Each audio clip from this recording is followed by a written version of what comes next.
Focal, bokeh, plage dynamique, qu'est-ce que ça veut dire?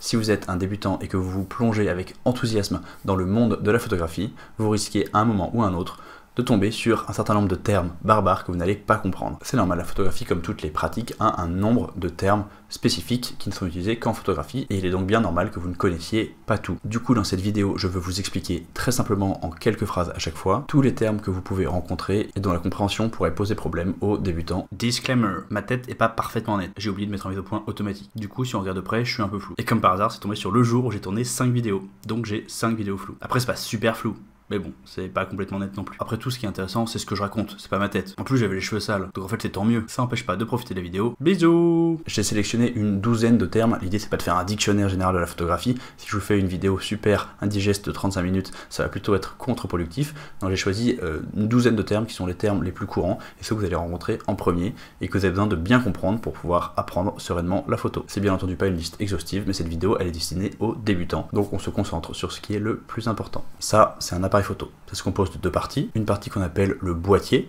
et une partie qu'on appelle l'objectif. Il y a plusieurs types d'appareils photo, il y a des réflexes, il y a des hybrides, il y a des bridges, il y a des compacts, mais on va pas aller dans les détails parce que ça n'a pas beaucoup d'importance tant que ça prend des photos. Focale.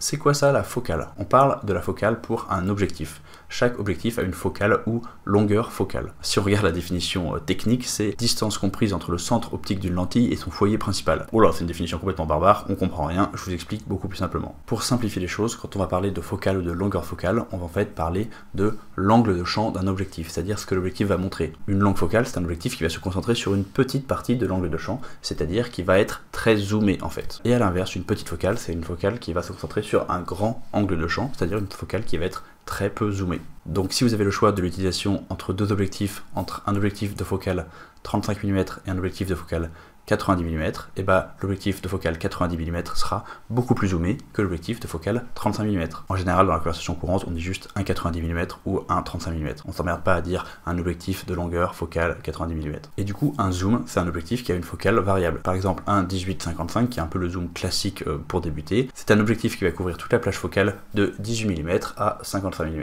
Un obturateur. C'est quoi un obturateur? Un obturateur, c'est un dispositif à l'intérieur d'un appareil photo qui va s'ouvrir et se refermer. Et c'est ce dispositif qui va permettre de laisser rentrer la lumière pour créer la photographie. Pour parler du temps durant lequel cet obturateur reste ouvert, on va parler de vitesse d'obturation. En fait, il ne s'agit pas véritablement d'une vitesse, mais plutôt d'une durée. Du coup, on va utiliser plusieurs termes. On peut parler de temps d'exposition, de temps d'obturation, de temps de pause. Tout ça, c'est la même chose, ça veut dire en fait le temps pendant lequel l'obturateur reste ouvert pour laisser entrer la lumière. Et l'ouverture, qu'est-ce que c'est l'ouverture? À l'intérieur d'un objectif, vous avez ce qu'on appelle un diaphragme, et c'est un mécanisme qui permet d'avoir une ouverture plus ou moins grande. Et c'est un mécanisme qui va vous permettre de faire varier la taille de l'ouverture. Donc en fait, ce qu'on appelle par abus de langage l'ouverture, c'est la taille de l'ouverture qui va laisser entrer de la lumière à l'intérieur de l'appareil photo. Cette ouverture, elle est variable, c'est l'un des paramètres sur lesquels on peut jouer pour avoir une photo bien exposée. Et l'ouverture, c'est le deuxième chiffre que vous avez quand vous parlez d'un objectif juste après le petit f.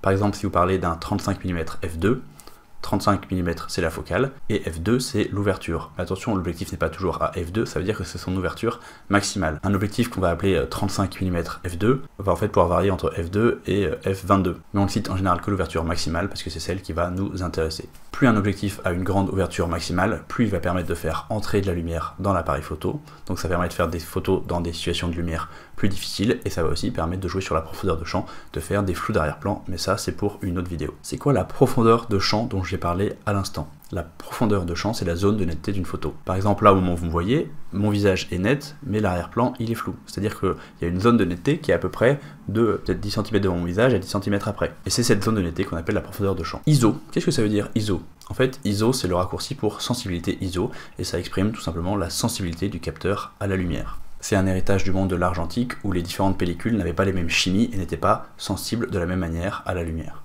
Donc pour obtenir le même résultat à la fin, c'est-à-dire une photo bien exposée, avec une sensibilité ISO basse, donc par exemple ISO 100, il va falloir apporter beaucoup de lumière, et avec une sensibilité ISO élevée, comme par exemple 800, il va falloir apporter moins de lumière. Piqué. Vous Vous avez sans doute déjà entendu parler de piqué. Qu'est-ce que c'est que le piqué? Le piqué, c'est la qualité de détail d'une image. Quand on parle de piqué, en général, on parle du piqué d'un objectif. Donc ça va être la capacité de cet objectif à rendre les détails de manière précise. C'est un peu la netteté d'un objectif. Est-ce que vous avez déjà entendu parler de bokeh? Le bokeh, c'est juste un nom compliqué pour parler du flou créé par une grande ouverture, notamment le flou d'arrière-plan. Chaque objectif va avoir un bokeh un petit peu caractéristique.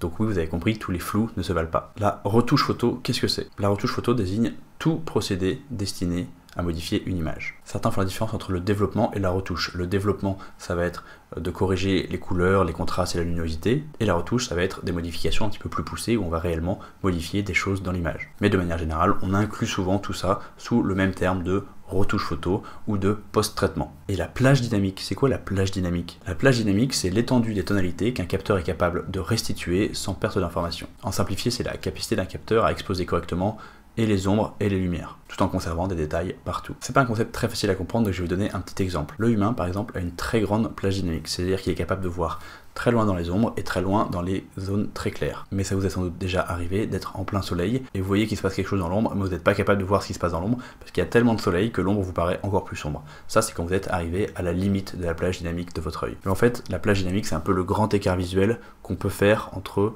les traits sombres et les traits clairs. Voilà pour ces quelques définitions, j'espère que ça vous a rendu les choses plus claires, j'espère que ça vous aidera à démarrer. N'hésitez pas à me poser des questions, à me mettre les termes que vous comprenez pas en commentaire pour que je puisse faire un épisode 2. Pour tous les débutants qui me regardent, j'ai créé une formation gratuite qui s'appelle le pack photographe débutant. Il suffit de cliquer sur le lien dans la description et je vous envoie cette formation par mail. Si vous êtes un photographe un petit peu plus expérimenté et que vous avez regardé quand même cette vidéo, ça m'intéresse d'avoir votre avis. Dites-moi quels sont les termes que vous pensez importants à comprendre, importants à définir, que je n'ai pas défini dans cette vidéo. Pensez à me suivre sur Instagram, bien sûr à vous abonner à cette chaîne pour ne rien rater.